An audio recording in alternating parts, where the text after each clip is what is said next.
Seruput kopi dulu lur.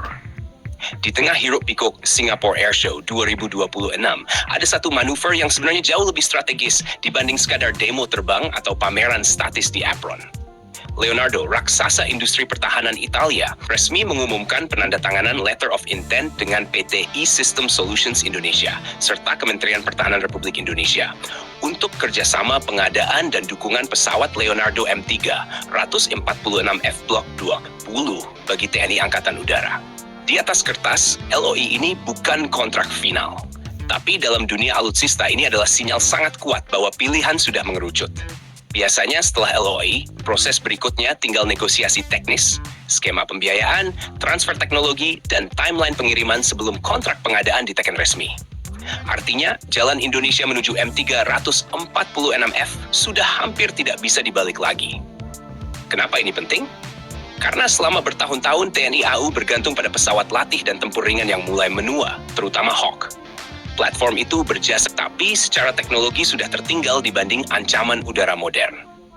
Dengan memilih M346, Indonesia tidak sekadar mengganti pesawat lama, melainkan naik kelas ke ekosistem pelatihan dan tempur yang jauh lebih mutakhir. M346F Block 20 bukan pesawat latih biasa. Ini adalah trainer jet canggih yang sekaligus punya kemampuan tempur ringan nyata. Varian Block 20 dirancang dengan kokpit Large Area Display, mirip filosofi yang dipakai jet tempur generasi terbaru. Sehingga pilot Indonesia terbiasa dengan antarmuka digital modern sejak tahap latihan lanjut. Bukan cuma layar besar, pesawat ini juga dilengkapi radar ASA yang memberikan kesadaran situasional jauh lebih baik dibanding radar konvensional. Dengan radar ini, M346 bisa mendeteksi target udara maupun permukaan dengan lebih presisi, sekaligus mendukung profil misi yang lebih kompleks. Tambahkan lagi, data link N16 yang berarti pesawat ini bisa berbagi informasi taktis secara real-time dengan platform lain, entah itu jet tempur utama, pesawat peringatan dini, atau pusat komando di darat.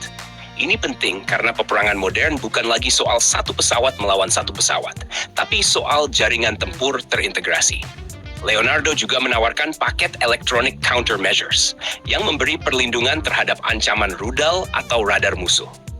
Jadi meskipun dikategorikan sebagai light combat, M346F tidak telanjang di medan tempur. Dia punya gigi untuk bertahan hidup. Kerjasama ini tidak berhenti pada pembelian pesawat saja. LOI mencakup lokalisasi dukungan logistik, pemeliharaan, overhaul, serta pengembangan sumber daya manusia. Artinya Indonesia tidak hanya menerima pesawat jadi, tetapi juga membangun kemampuan perawatan dan dukungan dalam negeri. Ini krusial supaya TNI AU tidak bergantung total pada pabrikan luar negeri. Selain itu, Leonardo menawarkan sistem pelatihan berbasis ground-based training system dengan konsep live, virtual, and constructive. Dalam praktiknya, pilot bisa berlatih lewat simulator tingkat tinggi yang meniru kondisi tempur nyata tanpa harus selalu terbang. Ini menghemat biaya, meningkatkan keselamatan, dan mempercepat kesiapan tempur. Yang menarik, M346F juga punya kemampuan pengisian bahan bakar di udara. Ini membuatnya lebih fleksibel untuk misi patroli panjang, latihan jarak jauh, atau operasi yang membutuhkan endurance lebih besar. Bukan kemampuan yang biasa dimiliki pesawat latih standar. Jika kita tarik gambaran lebih besar, langkah ini sejalan dengan program modernisasi alutsista TNI AU. Indonesia sedang berusaha menutup celah antara pesawat latih dasar, pesawat latih lanjut, dan jet tempur utama seperti F-16, Rafale, atau platform masa depan lainnya. M346 bisa menjadi jembatan ideal di tengahnya. Bagi industri pertahanan nasional, keterlibatan PT E-System Solutions Indonesia juga menarik. Ini membuka peluang transfer teknologi, rantai pasok lokal, serta keterlibatan insinyur Indonesia dalam ekosistem M346. Dalam jangka panjang, ini bisa memperkuat kemandirian industri pertahanan. Tentu, masih ada pertanyaan soal jumlah unit, harga final, dan skema pembayaran. Itu kemungkinan akan terungkap saat kontrak pengadaan resmi diteken. Namun arah kebijakan sudah jelas. TNI AU ingin platform yang modern, interoperable, dan siap menghadapi tantangan udara abad 21. Dari sudut pandang strategi udara, M346F memberi fleksibilitas.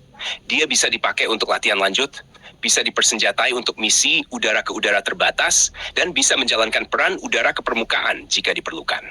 Bukan pengganti tempur berat, tapi pengganda kekuatan yang cerdas. Di kawasan Asia Tenggara yang makin kompetitif, keputusan ini juga mengirim pesan bahwa Indonesia tidak berpuas diri dengan alutsista lama. Modernisasi terus berjalan, perlahan tapi pasti, dengan kombinasi pesawat Barat, Eropa, dan potensi kerjasama strategis lainnya. Jadi, LOI di Singapore Airshow ini lebih dari sekadar tanda tangan simbolis. Ini adalah langkah nyata menuju wajah baru TNI AU yang lebih digital, lebih terintegrasi, dan lebih siap tempur. Kalau kamu setuju analisis ini, jangan lupa subscribe, like, dan komen di bawah sambil ngopi.